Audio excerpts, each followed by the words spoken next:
शिल्पा शहर की पढ़ी लिखी और होशियार लड़की है, जिसकी शादी उसके पापा के सालों पुराने वादे की वजह से गांव के विकास से हो जाती है। शिल्पा की सास पुराने ख्यालों की होती है। अरे शहर की हो, इसका मतलब ये नहीं कि जो मन आए करोगी। घर के कुछ नियम है जो तुम्हें भी मानने पड़ेंगे। हाँ। मम्मी, मुझे रीति रिवाज से कोई दिक्कत नहीं है, पर ऐसे नियम जिनका कोई मतलब ना बने, वो तो गलत है। हाय, देखो तो। अरे घर आए एक दिन पूरा नहीं हुआ और सास से जुबान लड़ाना भी शुरू। नहीं हो, बहू हो, अपनी हद में रहना सीख लो। हाँ। इतने में विकास भी वहां आ जाता है। माँ, मुझे लगता है शिल्पा को घर रहने की जगह दुकान चलना चाहिए। इसकी नई चीजों की समझ और सोच हमारे बिजनेस के लिए बहुत अच्छी रहेगी। बेटे की बात सुनकर माँ को बहुत गुस्सा आ जाता है। अच्छा, अरे बीवी के आते ही तेरे तो सुर बदल गए। अगर ये दुकान जाने लगी तो गांव में क्या इज्जत रह जाएगी हमारी है? लोग क्या कहेंगे? ये कहीं नहीं जाएंगी बस। हाँ। माँ के आगे और कुछ बोले बिना विकास वहां से चला जाता है और सास शिल्पा को घर के कामों में लगा देती है। उसी रात विकास और शिल्पा साथ बैठकर बातें कर रहे होते हैं। मम्मी ऐसा क्यों सोचती हैं कि औरतें कुछ नहीं कर सकती, और उन्हें लोगों की इतनी चिंता क्यों है?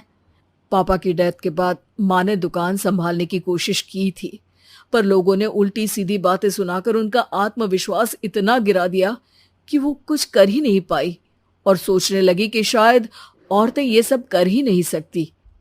इसलिए उनसे भी नहीं हुआ। लोगों की यही तो दिक्कत है, उन्हें अपने से ज्यादा दूसरे की जिंदगी में स्वाद आता है। वैसे लोग जिनसे डरते हैं ना, उन्हें ही तोड़ने की कोशिश करते हैं। आप फिक्र मत करो, मम्मी की सोच बदलने का तरीका है मेरे पास।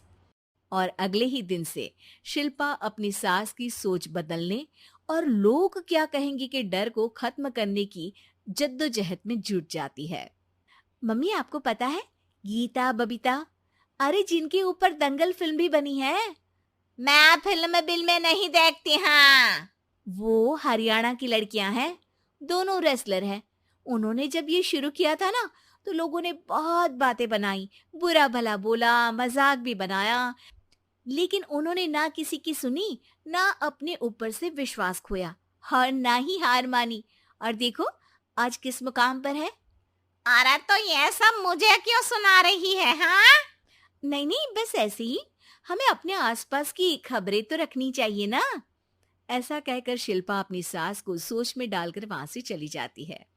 अब शिल्पा हर दिन दुनिया के अगेंस्ट अपनी हिम्मत से सक्सेसफुल बनने वाली लड़कियों की कहानी अपनी सास को सुनाने लगती है। इसी तरह कुछ समय बीत जाता है। और माँ, आजकल बहुत चुप चुप रहती हो, सब ठीक तो है ना? बस कुछ सोचती रहती हैं, इसीलिए ज्यादा बोल नहीं पाती। ऐसा क्यों हुआ माँ? कोई दिक्कत है क्या? अरे तेरी पत्नी ही दिक्कत है। है? मैंने क्या किया?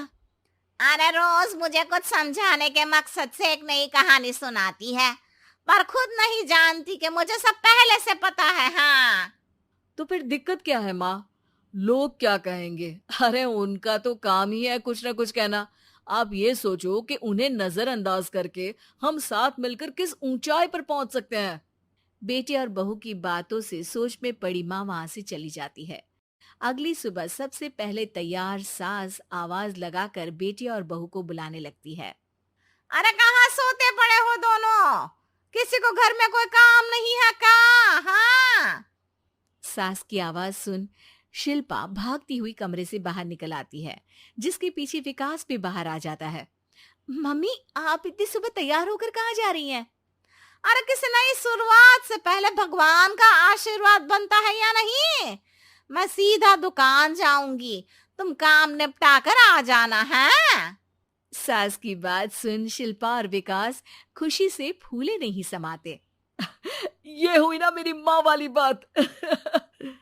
पूरा परिवार मिलकर दुकान पर काम करने लगता है, जिसमें विकास और उसकी माँ दुकान संभालते हैं, तो शिल्पा काम को ऑनलाइन डाल शहर और इंटरनेट का काम संभालने लगती है, जिसे देख गांव में लोगों के बीच गॉसिप शुरू होते देर नहीं लगती। और क्या विकास भाई, अकेले काम संभल नहीं रहा था तो नौकर रख लेते। और तो को यहाँ लाने की क्या जरूरत थी? इन्हें घर में जो काम बोलो वो तो सही से करती नहीं, यहाँ आकर तो तुम्हें डुबा ही देंगी। अरे भाई साहब, अगर आपके घर की औरतें सही से काम नहीं करती ना, तो हमें उससे कोई लेना देना नहीं। यहाँ आपकी पंचायत के लिए किसी के पास समय नहीं है। हाँ। करारा जवाब सुन बातें सुनाने आए लोग मुंह लटकाए उल्टे पैर वापस चले जाते हैं। वाह मम्मी, ये तो अब दोबारा कभी भूल कर भी यहाँ नहीं आएंगे। I am so proud of you. अरे बहुत हुआ, हाँ काम पर लगो चलो। तीनों आपस में काम बांटकर अपने अपने काम पर लग जाते हैं। इसी तरह दिनों के साथ महीने बीतते हैं, जिसमें शिल्पा की पढ़ाई, विकास की मार्केट स्किल और सास की फाइनेंशियल मैनेजमेंट से उनकी दुकान बहुत अच्छा बड़ा बिजनेस बन जाता है, जो गांव के साथ साथ शहर में भी अच्छा खासा मशहूर हो जाता है। अरे सच ही कहते थे तुम दोनों, लोगों का तो काम ही होता है कहना। अब हमें सुनना है या नजरअंदाज करना है वो तो हमारे ऊपर है। हाँ। आपकी शुरुआत में गालियां और आसमान छूने पर तालियां, ऐसे लोगों का तो काम ही है पलटना। इनकी बातों से हमें कभी अपनी राह बदलनी नहीं चाहिए, बल्कि अगर बातें बन रही है तो समझ जाओ कि रास्ता सही है।